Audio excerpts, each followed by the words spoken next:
And my little birdies are so happy that I came in because they've been waiting in the trees for me to leave so they can eat. They are happy. They love my fig tree. And I love that they love it because I can see them better. But when it starts leafing out, I won't be able to see them sitting in it as well. But it almost looks like a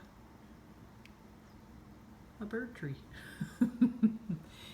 Anyway, love my birds. Got my plastic over my plants so they quit filling with water. It's pretty amazing watching this. Pretty amazing. I gotta get ready for work. It's pretty hard when Mother Nature is giving me a show like this.